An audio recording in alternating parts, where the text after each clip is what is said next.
Hey, I'm Doublelift from Team CLG, and this is my LolClass Basic Champ Guide to Kalista. As with all ADs, the runes don't really change. You're going to be running attack speed quints, AD reds, armor yellows, and either flat or scaling MR blues depending on whether or not their bottom lane has any magic damage.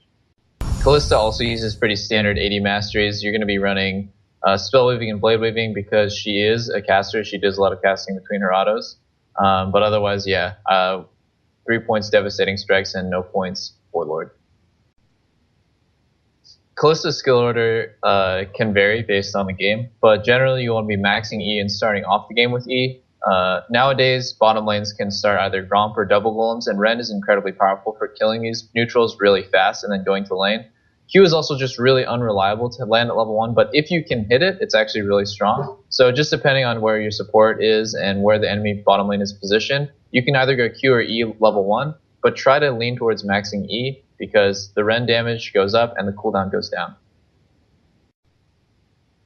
So Kalista can be built in so many different ways. The primary one I would say for solo queue is Bork into Ghostblade. Just like Twitch, she's super strong with these two items. It gives her 2 actives, gives her incredible mobility. And not only that, but the armor pen synergizes really well with both her Rend and her Q. So I would actually recommend maxing Q if you're going to go Bork into Ghostblade. And just try this build out because it seems really, really strong.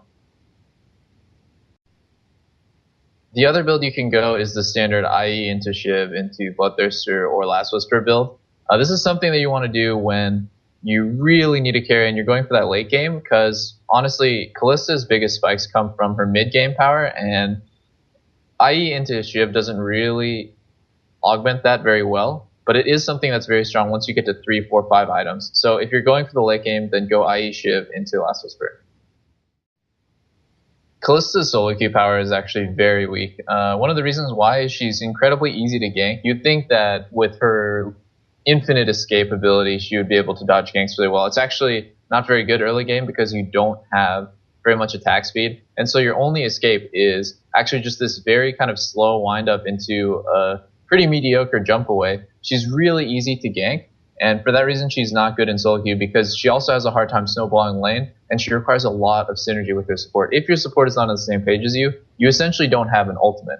So in solo queue, I would rate her probably like a 2 or 3 out of 10, honestly, on the lines of Twitch, because she's really easy to gank, she's not easy to get kills with, and she's definitely not easy to work with your team with if they don't know exactly what you're thinking. Kalista's laning can be either really good or really, really bad, depending on how good you are at dodging skill shots. So she's actually really difficult to hit skill shots on, obviously, because her passive gives her a dash on every auto.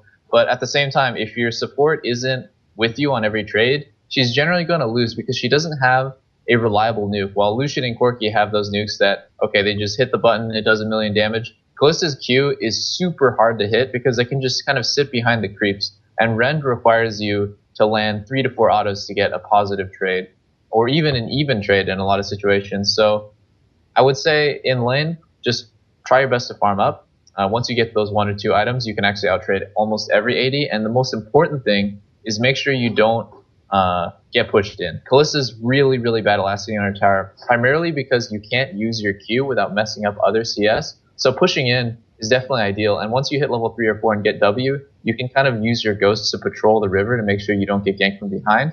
Once you push them in, it's much easier to land your Q and to get good Ren harass.